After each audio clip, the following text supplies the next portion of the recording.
नमस्कार दोस्तों, मैं हूं आपका भाई प्रतीक मलिक और स्वागत करता हूं आपका आपके अपने यूट्यूब चैनल टी से प्रतीक मलिक पर।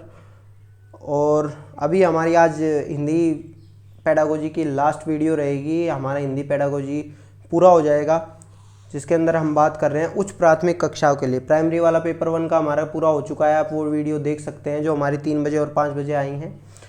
चलिए स्टार्ट करते हैं वीडियो को। देखिए, अभी तक जो हम बात कर रहे थे कि प्राइमरी लेवल पे बच्चों को क्या आना चाहिए, तो उसके अंदर हमने बात कही थी कि बच्चा रुचि उत्पन्न हो, बच्चा पढ़े नई चीज़ें।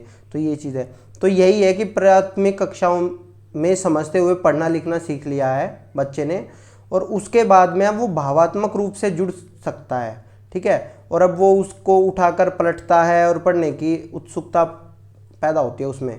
और बच्चों से हमारी मुख्य अपेक्षा यही रहती है कि वो किताबों को देखें तो वो देखें अच्छा इसके अंदर क्या है, तो वो उत्सुक होते हैं पढ़ने के लिए। ठीक है, ये अपेक्षा रहती है हमारी इस लेवल पे आते हुए।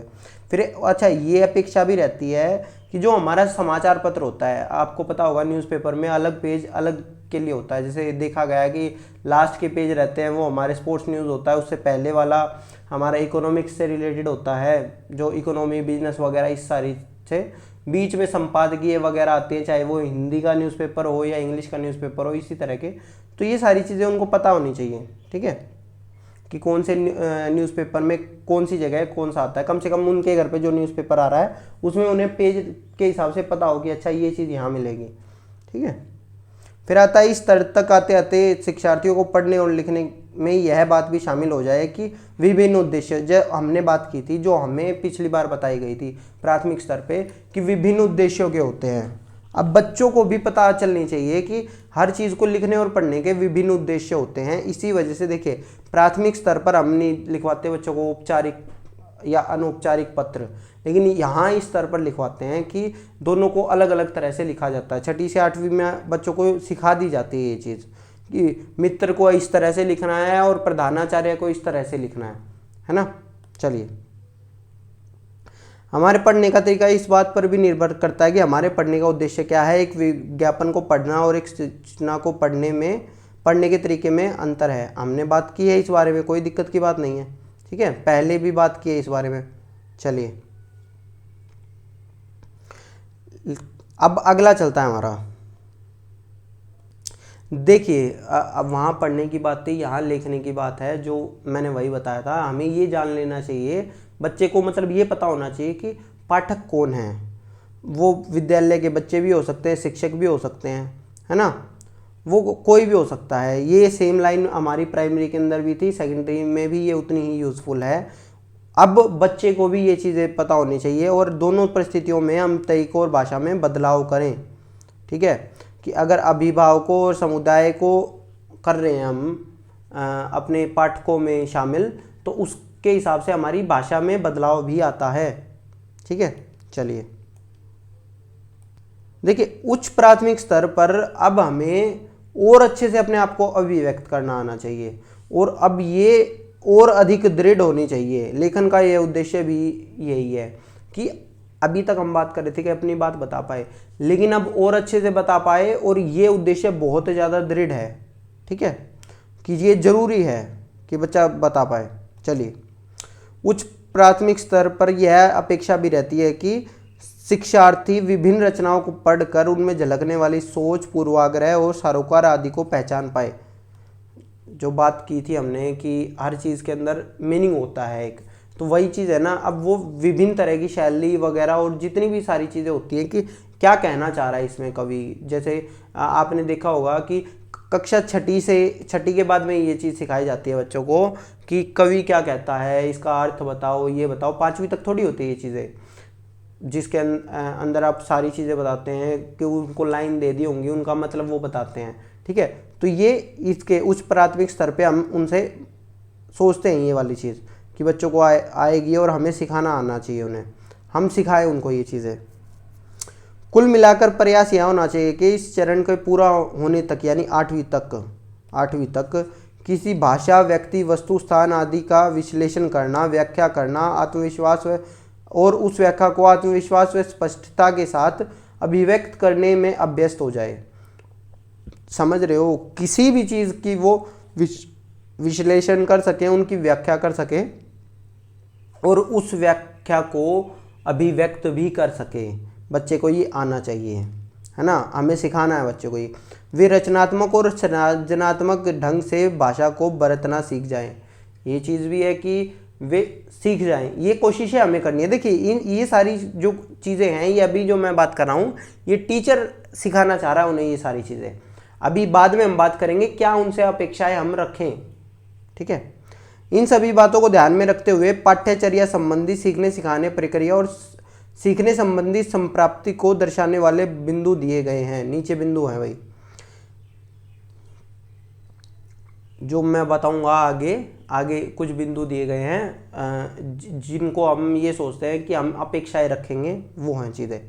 यहाँ यह समझना जरूरी होगा कि हिंदी भाषा संबंधी जो संप्राप्ति बिंदु दिए गए हैं उनमें परस्पर जुड़ाव है और एक से अधिक भाषाई क्षमताओं की झलक उनमें होती है, उनमें मिलती है। एक से अधिक भाषाओं की झलक मिलनी चाहिए हर चीज़ के अंदर, और जितने भी बिंदु दिए गए हैं वो एक साथ जुड़े हुए हैं, ये हम सोच के चलते हैं। चलिए, किसी रचना को सुनकर और पढ़कर उस पर गहन चर्चा करना, प्रतिक्रिया करना, प्रश्न पूछना और पढ़ने की क्षमता से भी जुड़ा हुआ देखिए वही वाली बात आ गई। किसी रचना को सुनकर या पढ़कर उसके ऊपर बच्चा चर्चा कर पाए, प्रतिक्रिया व्यक्त कर पाए, प्रश्न पूछ पाए, ठीक है। ये सभी सुनने और बोलने की क्षमता से रिलेटेड हैं, तो ये उनमें बढ़नी चाहिए, ठीक है। प्रतिक्रिया, प्रश्न और टिप्पणी को लिखकर भी अभिव्यक्त किया जा सकता है, जैसे कि हमने पहले भी बात की थी। इस तरह की भाषा कक्षा में एक साथ सुनना, बोलना और पढ़ना, लिखना जुड़ा है, ठीक है। चलिए आगे चलते हैं।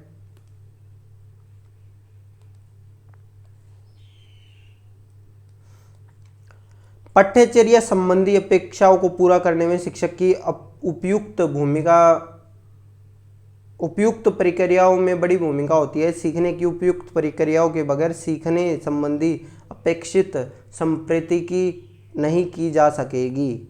हम जो टीचर होता है, टीचर का रोल इसके अंदर बहुत ज़्यादा रहता है कि जो अपेक्षाएं है ना, ये जो अपेक्षाएं हैं, ये इसके अंदर कि हम बच्चों से क्या क्या अपेक्षाएं कर रहे हैं, उसके लिए टीचर को भी होना चाहिए।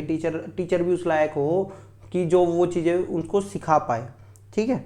चलिए अब देखो, अपेक्षाएं हम बच्चों से क्या क्या करते हैं। अपेक्षाएं करते हैं किसी भी नई रचना और पढ़ने को जिज्ञासा व्यक्त करना, ठीक है। वो नई रचना और पढ़ने के लिए जिज्ञासा व्यक्त करे, वो हमने बात की थी, ठीक है। समाचार पत्रिकाओं की पत्रों और पत्रिकाओं में दी गई खबरों और बातों को जानना और समझाना सीखे, ठीक है। उसके बाद में विभिन्न सामाजिक सांस्कृतिक मूल्यों के प्रति अपने रुझान अभिव्यक्त करें, बिल्कुल ठीक है। पढ़ी सुनी रचनाओं को जानना, समझना, व्याख्या करना, अभिव्यक्त करना। देखिए ये सारी चीज़ें हम पढ़ चुके हैं, तो मैं फटाफट इसको कर रहा हूँ कि वीडियो ज़्यादा लंबी ना हो और आपका टाइम वेस्ट ज़्यादा ना हो।